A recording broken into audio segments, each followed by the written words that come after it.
what's your favorite quote about entrepreneurship? I go to it day by day. It's actually right Yeah. here on my screen. So I live by it. Okay. If you never try, you'll never know. I don't know if you can see it. Because you miss 100% of the shots you don't take. There's a lot of kids that are just getting like peer pressured into so many different things and they can't make God a priority in their life. How do you kind of do it? Also, one common thing with everyone I interact on my page, what you do for a living, they have a very strong connection with God. So if someone is not like having God in his life, I don't want to judge, everyone, they do their own thing. So if you're working towards your goal, business, success, social media, you work towards also your spiritual life. You had a fight. You had a boxing match. It was just before your summit. Yeah. The next day you have to go on stage, present to everybody else. What the hell, man? Like, why'd you do that? After my fight, I had my summit. I was throwing a big summit where I'm getting $50 billion worth of net worth under one roof. Keep in mind, I only had like 4 weeks to train. One thing I knew for a fact, my face won't be damaged because Rashid punch is very soft.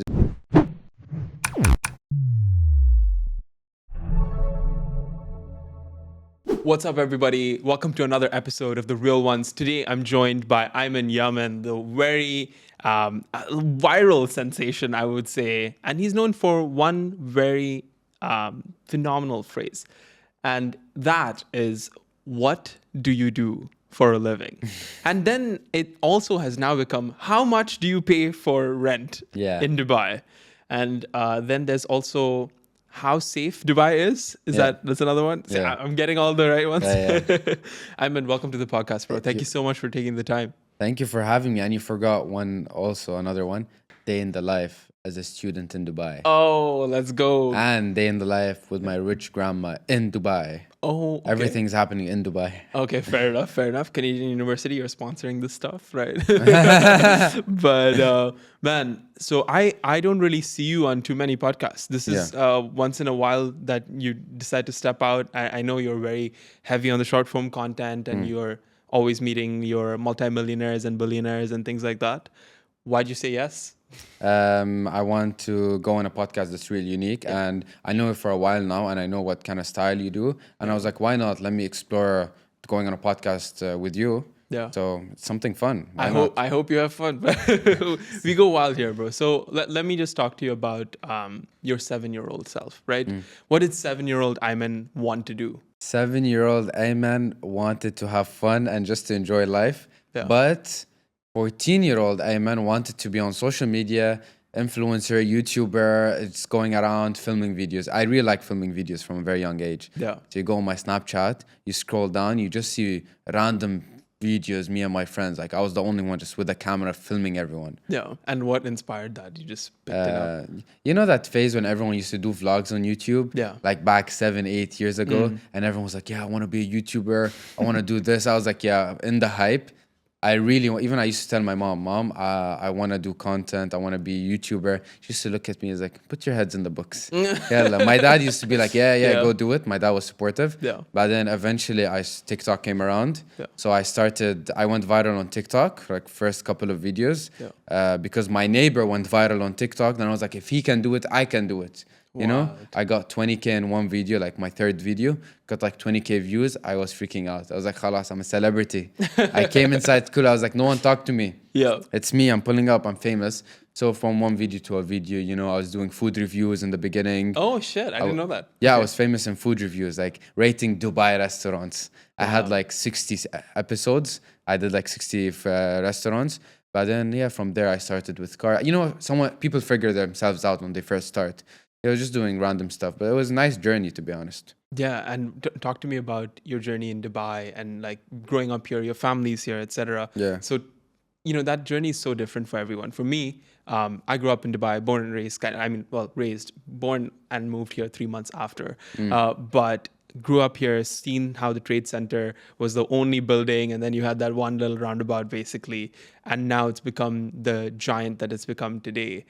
It's because of people like yourself, because of entrepreneurs, because of business folks, because of a great government that's extremely supportive of all of that this happens, right? So talk to me about your journey in Dubai and how you've seen it evolve. One thing that's real nice here about Dubai especially, when you're born and raised here, you see this city grow with you. And I've seen this city grow, and I want to show people how beautiful the city is, how safe it is, how opportunities are everywhere, how if you work hard, you can meet the right people and you can grow your business. So if you look at my content, the way I structure it, asking people, what do you do for a living in Dubai? Hey, how much you pay for rent here in Dubai? How safe Dubai is? Day in the life as a university student in Dubai.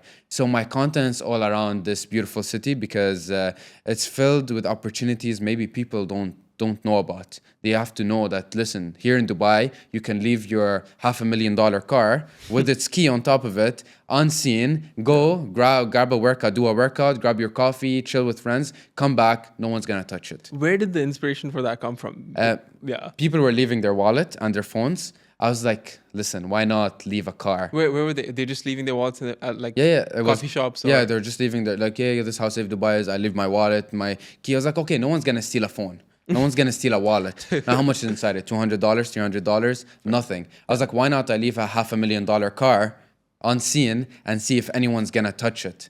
And believe it or not, no one touches. People are passing by, even drivers, normal people. They're not even noticing the key. This is how people, the mentality, the culture here is like, listen, I help you, you help me, we grow together, you know? Yeah. And I think it's interesting because every video you have the price tag of a car that comes up and all this kind of stuff. And I know that content appeals to a certain type of people, but at the same time, you're immune to seeing fancy cars now. No car impresses you that much. Let's be honest, right? How many Lamborghinis in a day are you going to be like, oh, wow, like, you know what? Yeah. Because growing up in Dubai, I actually think a lot of people think that Dubai kids are superficial or something just because, you know, we're surrounded by this. But we actually become immune to it. And we think that it's not all about money. Is that something that you resonate with or not so much? Yeah, being born and raised here, everything's not all about money. Yeah. But I was never a fan of no supercars, TV shows, football, basketball. I was never a fan of nothing. So when I entered like social media, you know, with cars, I learned about cars. And now, I'm immune to it. Like whatever, it's a Lamborghini. But the other day, I was in the car with my friend and I saw a Bugatti pass by. It was, you know, I see a lot of Bugattis. I film a lot of Bugattis, but it's still nice to see it on the road because when I'm filming with it, it's like 200 other supercars. You know, it's a Bugatti, Lambo, Ferrari. I was like, whatever. But when you see it alone on the road, it's like a different kind of feeling. So it's nice, you know, it's nice, but whatever. It's just a car. You know? No, of course. But what's important to you nowadays, right? Like you've seen the heights of wealth and luxury and money and all this kind of stuff. What kind of makes you excited? Okay, having nice cars, it's nice, but everyone has a Ferrari at this point. Yeah. Everyone has a Lamborghini. Sure. Yeah, like whatever. It's not everyone. You know, my first car here was a Nissan Sunny. Like that's why everyone starts with a Nissan Sunny. Even me, I learned on a Nissan Sunny. Nissan Sunny is the GOAT. Yeah. If you didn't start driving with a Nissan Sunny or an Altima or something, you know. You know, they have the G-Wagons now for driving classes. Yeah, they do have the G-Wagons, Yeah. But so what's really important nowadays is to have a fundamental while living here, because this city you can go into a lot of stuff, you know, this business, you can go caught up with business, with life and all. So you have to like keep your priorities straight. Family, care about them, your friends, your health, and your knowledge. Yeah. Okay, and of course making money. So whatever you want to live nice, you know. People always people go on like, yeah, family, health, no. But let's be honest. Okay, everything's important, but also you have to include money in it. Yeah. Because money solves a lot of your problems here in life. Oh, 100%. Yeah. And your family is probably extremely proud of you and the person that you've become. Yeah. What's the one thing that you've been able to do for them that you feel like you're really proud of? Not spending their money. Fair enough. You're not a liability anymore. Taking care of my own self. That's one thing. As I was doing it from a young age, not that young, but when social media helps you a lot. So but alhamdulillah, you know, it's helping they're just chill. My family's just chill, but they like it, you know, how I'm always active doing something. That's great. And your social media piece, obviously, fame is a very intoxicating kind of dopamine hit every single time someone recognizes you on the street. Hey, can I get a picture? Like, you know what I'm saying? It's nice, of course, but how do you kind of manage your ego in that moment, right? And like check yourself. So I'm gonna say a story. I'm gonna say also how I manage my ego. So the way I manage my ego is from a very young age, while I was like becoming on social media, just blowing up. I was surrounded with people around me that are way more successful than me, way on social media in wealth or whatever. Very successful. So I see how humble they are. And I learn from them. Okay, this guy owns has 20 million and he's super humble. The other guy has 5 cars and they're like normal people. Like they don't have egos. Anyone talks to them, they're very chill. So, but the dopamine hit stopped hitting after time. When I first started, I remembered I filmed with Chris Fade.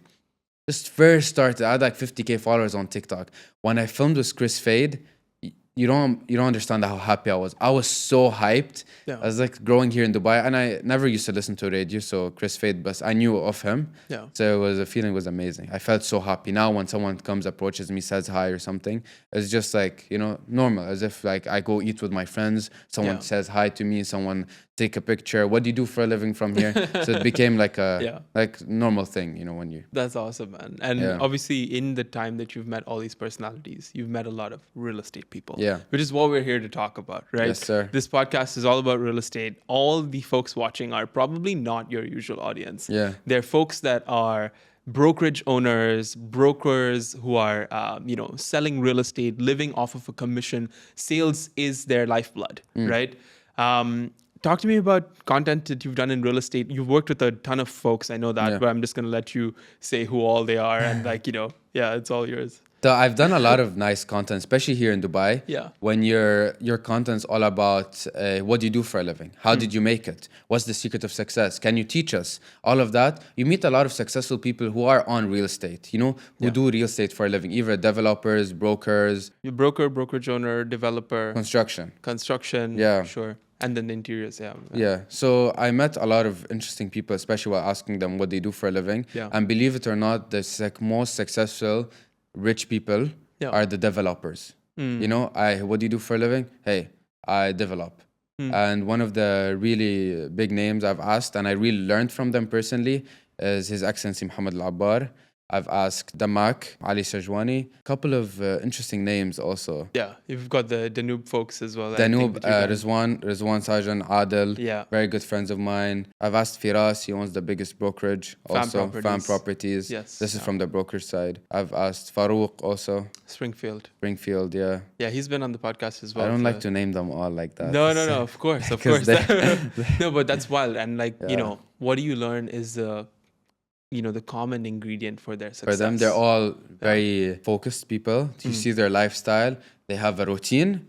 They focus. They're consistent in what they do. Consistency is the key. If you realize in every single person, one trait they all have is consistency. Right. And you've done all these what do you do for a living kind of content, and you obviously get to chat with them one-to-one, and everyone's always wondering, how can I become that well-networked person like Ayman is? Because you have the cell phone number of the Jacob & Co guy, or the His Excellency Mohammed Al-Abbar. That's not something that everybody has, right? So if you're a young person in Dubai, yes, we said it's a land of opportunity for everyone. It's the Dubai dream, for everybody. But at the same time, how do you network like that? You talk a lot about personal branding now as well. True. So talk to me about personal branding and networking and how these things are coming together. So one thing you have to really focus on is yourself. If you're focusing on, listen, I want to network with people without offering any value, this is one thing you won't go far with it. So the key is focus on yourself, help yourself grow. Listen, sit down, be committed. Listen, 1, 2, 3, I'm going to do this. Eventually, doors are going to open here in Dubai. If you're focusing on I want to network, okay, it's not wrong. Okay, you want to network, but okay, what value you can offer for other people? One reason why, for example, I network with all these people, because I have something to offer, because let's be honest, I'm very young. I'm 20. And they're it's wild. It's still taking me aback that you're 20, but all right. It's making the rest of us look bad, you know what I'm saying? No, it's not. The people listening to this podcast are 40. They're about 40, 45. Listen, we don't have 1-point-something million followers. I used to think like that, but God has a plan for everyone. So there's a saying, imagine you get married when you're 21 and you divorce when you're 20 after 5 years, Yeah. or you get married when you're 30 and you live an amazingly happily life till the rest of your life. So God has a plan for everyone. So don't rush, focus on yourself, because if you're out there just wanna, basically use everyone without like giving value, Yeah. it won't happen. And a lot of people here in Dubai, they just want to connect directly, but you have to offer something in return. And how do you separate those people? Because there's people that, just want to drain you pretty much and want to add value to you as well. How do you kind of... I don't know. Still, I don't know how to say. You just like sometimes they come up to you and they're like, hey, Ayman, we need this, like, and some folks, are people that are genuine and others are not.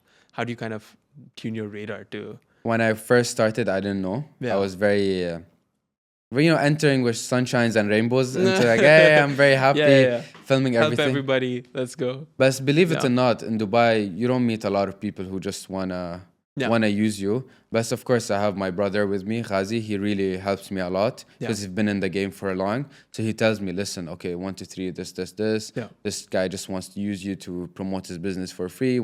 Anyways, some stuff like that he really helps me with. Yeah. But now I have the eye for it.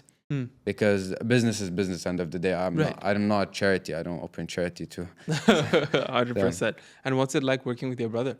It's very nice, to be honest.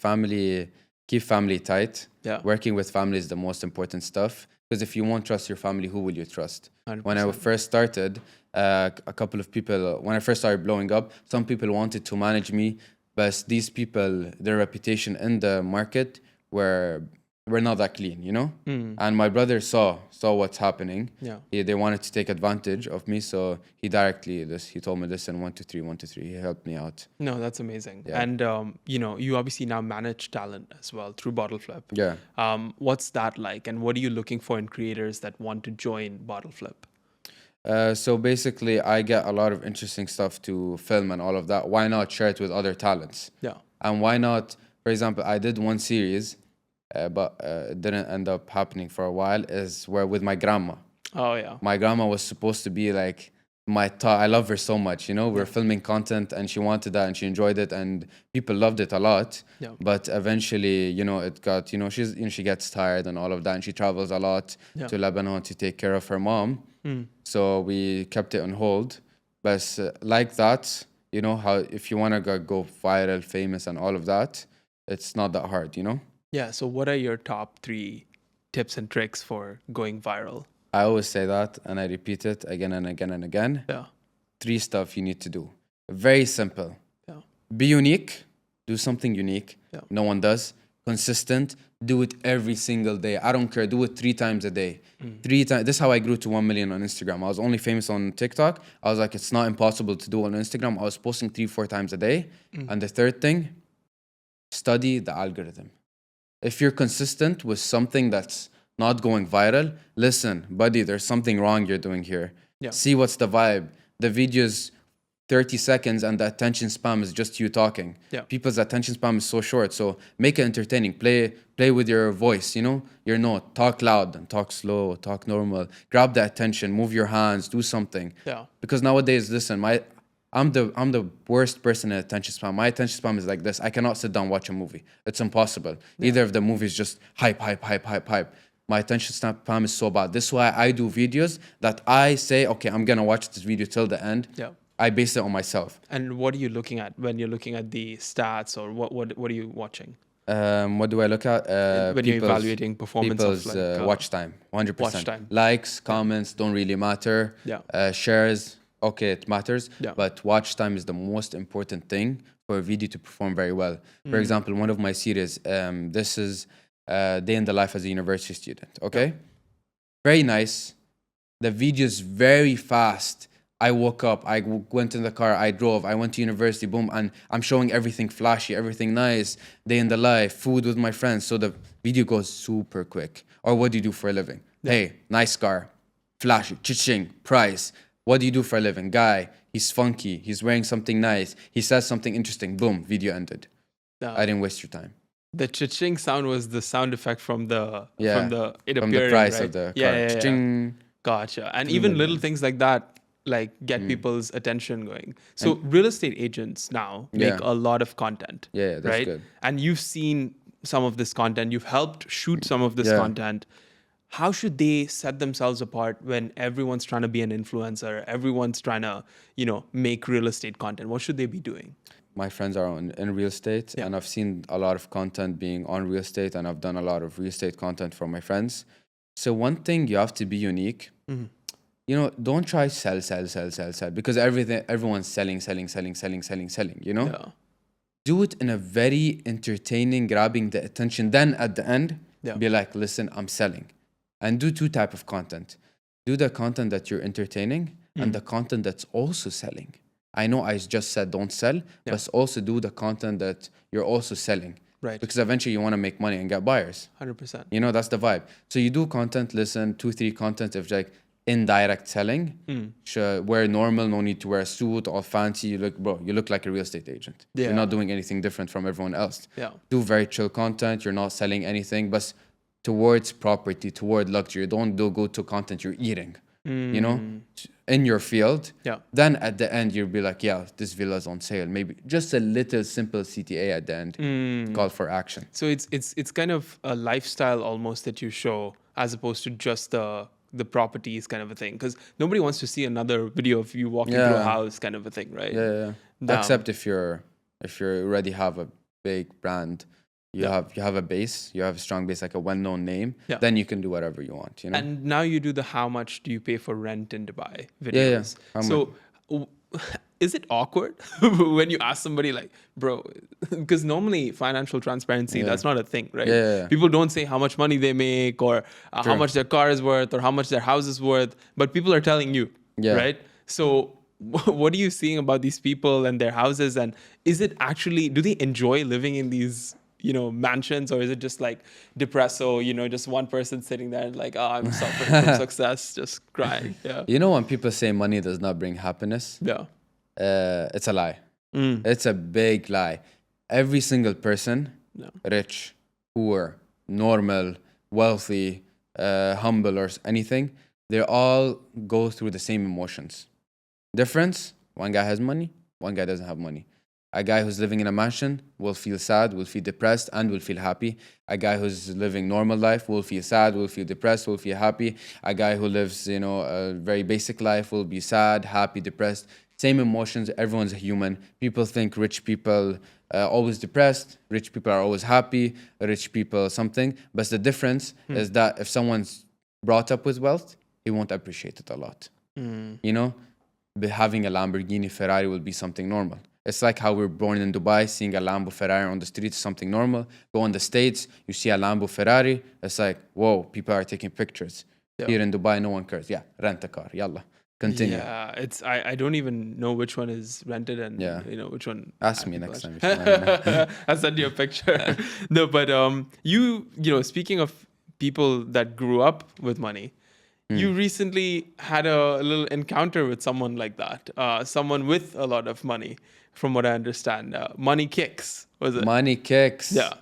Money Kicks, yeah. I'm learning a lot about influencer stuff right now. So apparently, you had a fight, right? Yeah, we had You had a boxing match, right? And you prepared for it, all this kind of stuff. And all I was thinking about at the time, from what I did my research, obviously, and I saw the hype videos and things like that. It was just before your summit. Yeah, it was one That day. was kind of crazy, bro. Yeah. Like, as in, what if, like, this is the moneymaker?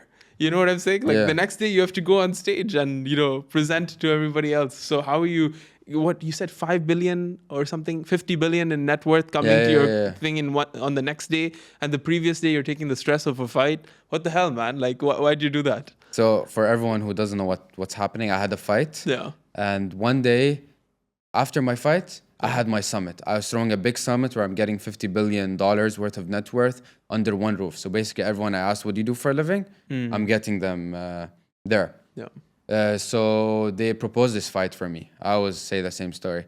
They proposed the fight. I declined it the first time. Second time I declined it. Third time I declined it. Then Rashid messaged me, hey bro, take this fight. Because me and Rashid, we collaborated before. We never had any beef or something. We're just chill. And then I was like, okay, khalas, yeah, whatever, let's take it. And keep in mind, I only had 4 weeks to train. Yeah. Bro had 4 years of experience, had a couple of fights, and was training for a long time. But Yeah. other than that, next day directly I had my summit. But one thing I knew for a fact, my face won't be damaged because Rashid punch is very soft. He's like his punch is like this. So 100% I knew it's not a problem. But the only thing is the preparation. Yeah. I wanted to prepare more. But yeah, other than that, we chilling. So you guys are friends, right? Now we're just. It's just entertainment, right? Yeah, I mean, like basically, that's what. to be honest, we started it entertainment. Yeah. Yeah, so but That's now great. rematch maybe coming soon. Oh no. Yeah. This time I'll be there. I will. I'll come to the thing. I'll give you have guys to a be ring. there, yeah. No. So that's awesome. And obviously, influencers working with the real estate industry is a topic that's discussed. Every influencer, I mean, has their own set of audience, a unique following, and the biggest problem that real estate agents face is that they don't have unique leads. Everyone's calling the same person. They're like, "Shut up! Why are you calling me?" Right? Whereas when you post a video about a property, for instance, and people reach out, that's a very different audience. That's a very different lead. Do you see influencers and real estate brokerages collaborating in the future? Just suspense, Suspense. suspense vibe. Yeah. So Suspense. Vibe. a real nice point you said there. Look around you right now. What are most of the real estate brokers or developers doing? They're building buildings in people's names. Jacob & Co building by Bengati. Oh yeah, I didn't mention I collaborated with Bengati also. Flex. Yeah. Yeah. So yeah, Abdullah, very good friend of mine. Yeah. Very nice. So the 100% that's happening, but one thing brokers and developers need to know which influencer to work with, which influencer not to work with, because what they think, okay, if someone's famous, he posts something, their audience all from some random country, Yeah. so they won't really benefit from it. So the influencer won't have a big impact on the business. Okay. So they have to be very specific in who to pick. For example, Elisa just launched their new property Yep. in Abu Dhabi, Ohana developer. So it's a very good name. Elisa, amazing designer from Lebanon. Ohana also, they're Lebanese. So it's beautiful. And even the way they're doing it from inside, really nice.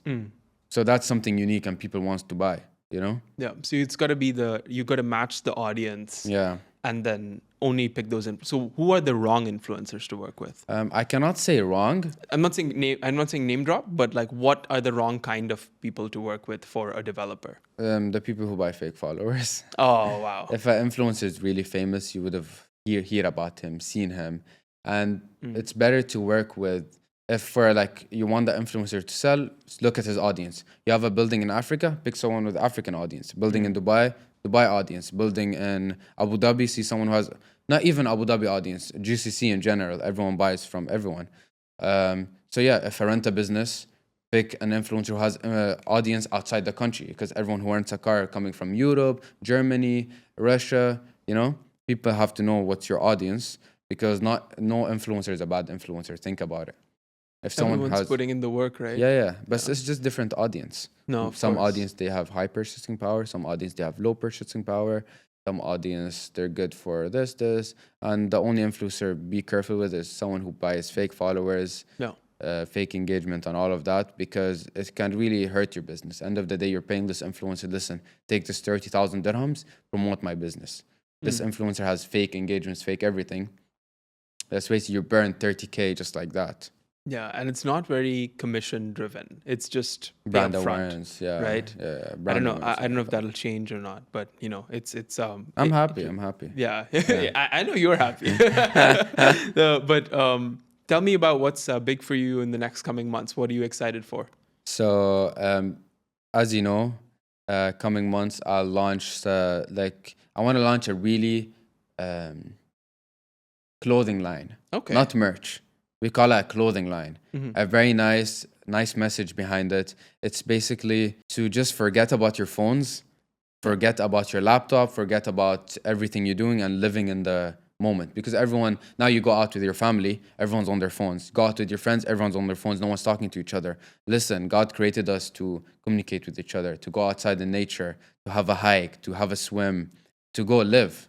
Just put your phones away and just go and live life a little, People are too stuck to their phones. I mainly, you know what I do? I just open my phone, I post, and I leave social media. Yeah. I'm never big It's a producer on social. of content. Don't consume too Yeah, much of it. and if someone wants to talk to me, what's up? That's You it. spoke a lot about God. Yeah. And obviously, a lot of youth today don't believe in God, actually, which is like, wild to me because I do. And like, obviously, most of my friends who are in business and things like that, especially like the ones that I know like are going for, they care about faith and they Of care course. about God. How do you kind of beat out, like, there's a lot of kids there that are just getting like peer pressured into so many different things and they can't make God a priority in their life. How do you kind of do it? So believe it or not, also one common thing with everyone I interact on my page, what you do for a living, they have a very strong connection with God. Like you see that person is super busy. I swear to God, I'll be chilling with them. We'll be driving. They'll stop the car on the side. They'll open a prayer mat and they'll just pray. Damn. That was crazy for me. I was like, bro is like on steroids. He's making time for everything. So if someone is not like having God in his life, I don't want to judge, everyone, they do their own thing.